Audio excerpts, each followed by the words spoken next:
ร่วมเดินทางไปบนเส้นทางสายดอกไม้สกุลFloral Journey ทริปนี้ไปเที่ยวปักกิ่งกันรายการสกุลอินทกูล Floral Journey เส้นทางสายดอกไม้ครั้งนี้จะพาคุณผู้ชมไปตามหาสามสหายแห่งฤดูหนาวคุณผู้ชมสงสัยไหมคะว่าทำไมสามสหายแห่งฤดูหนาวถึงมีความสำคัญกับคนจีนและทำไมเราต้องมาตามหาสามสหายแห่งฤดูหนาวในช่วงฤดูใบไม้ผลิถ้าคุณผู้ชมอยากรู้ตามไปดูกันเลยค่ะ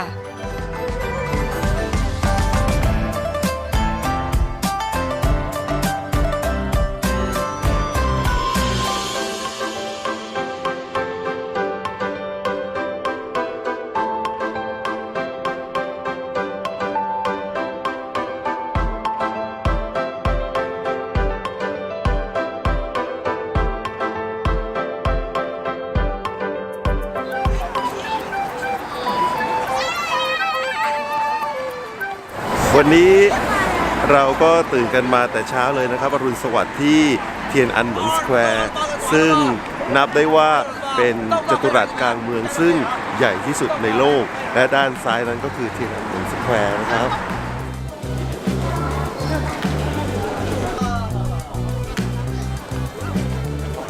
จากจัตุรัสเทียนอันเหมินนะครับเราก็เข้ามาอยู่ในส่วนชั้นนอกของพระราชวังต้องห้ามหรือ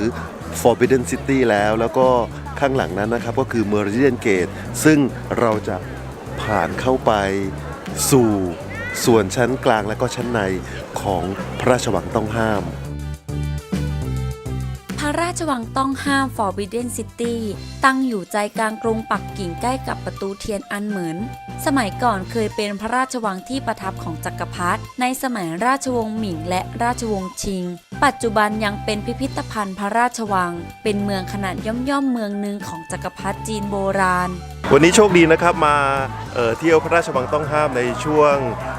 ก่อนตรุษจีนนี้ก็มีนิทรรศการพิเศษเรื่องเกี่ยวกับตรุษจีนคือ Spring Festival หรือเทศกาลและดูใบไม้ผลิของเมืองจีนชมไปแล้ว2ห้องตอนนี้เหลืออีกห้องหนึ่งแต่คนเยอะมากๆเลยแต่ก็เป็นนิทรรศการซึ่งน่าสนใจมากมีเรื่องราวของดอกไม้เรื่องราวของการเฉลิมฉลองและดูใบไม้ผลิที่ประเทศจีนแล้วก็ที่มาพระราชวังปักกิ่งในครั้งนี้ภารกิจก็คือเพื่อมาตามหาสามสหายแห่งฤดูหนาวพวกเขาคือใครกันบ้างเดี๋ยวเราก็จะได้รู้จักกันแล้ว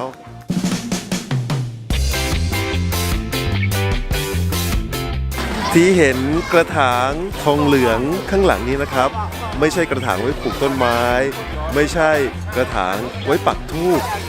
กระถางทองเหลืองมีไว้เพื่อกักเก็บน้ำในสมัยก่อนพระราชวังต้องห้ามสร้างขึ้นจากไม้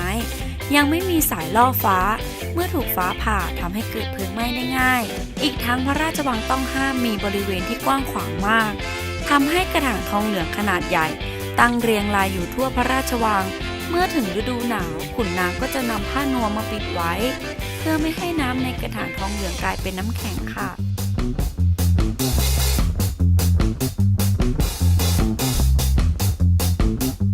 ข้างหลังผมนี่นะครับก็คือ Gate of Supreme Harmony ในพระราชวังปักกิ่ง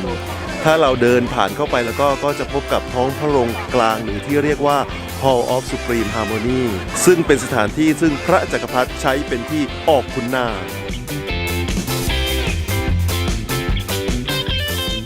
ตำหนักไถเหอ Hall of Supreme Harmony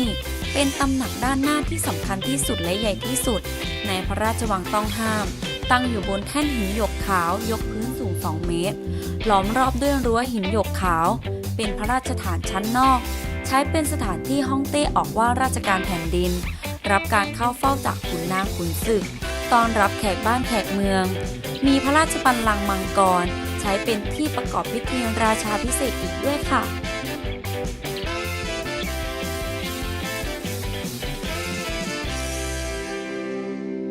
เมื่อกี้นี้นะครับอยู่ในร้านขายเครื่องแกะสลักไม้แล้วก็มีเพนติ้ง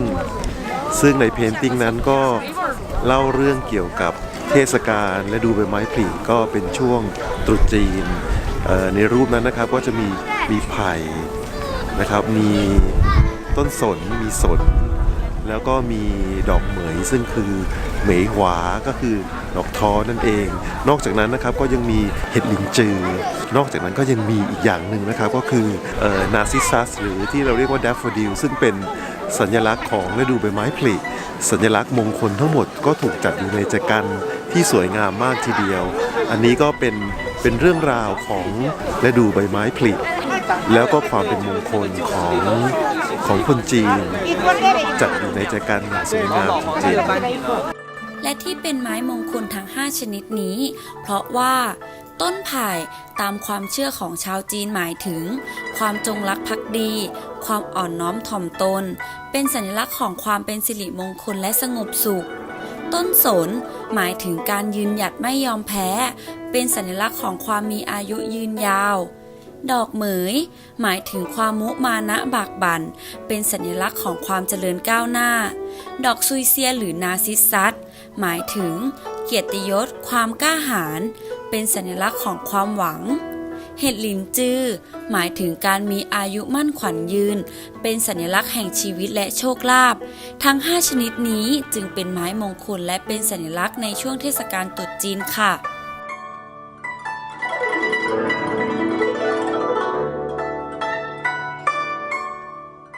แล้วตรงบริเวณนี้นะครับซึ่งเป็นส่วนชั้นในของTreasure Gallery เราก็ได้พบกับหนึ่งใน3สหายของฤดูหนาว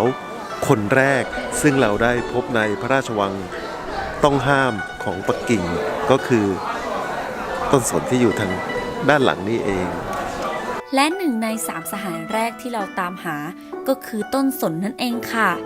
ต้นสนเป็นต้นไม้ที่มีอายุยืนยาว ถึงแม้ว่าจะอยู่ในสภาพอากาศที่หนาวจนเป็นน้ำแข็ง ก็ยังคงยืนหยัดเขียวชอุ่มอยู่ได้ ดังนั้นผู้คนจึงยกย่องให้ต้นสนเปรียบเสมือนคุณธรรมในการยืนหยัดไม่ยอมแพ้ ในสังคมจีนจะชื่นชอบต้นสน เนื่องจากดูเขียวสดตลอดไม่เหี่ยวเฉา จึงถูกยกให้เป็นสัญลักษณ์ของความมีอายุยืนค่ะ ตรงบริเวณทางซ้ายมือของประตูทางเข้า ส่วนจัดแสดงมหาสมบัติของพระราชวังต้องห้ามนี่นะครับก็มีต้นสนอยู่ทั้งหมดตรงนี้มี3ต้นด้วยกัน จะแผ่กิ่งก้านสาขาออกมาปกคลุมบริเวณเป็นบริเวณกว้าง แล้วก็ทาง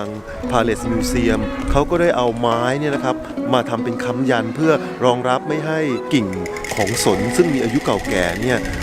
หักแล้วก็เสียหายไปได้นะครับก็จะเห็นได้ว่าเป็นเสาไม้สีเขียวกินบริเวณกว้างทีเดียว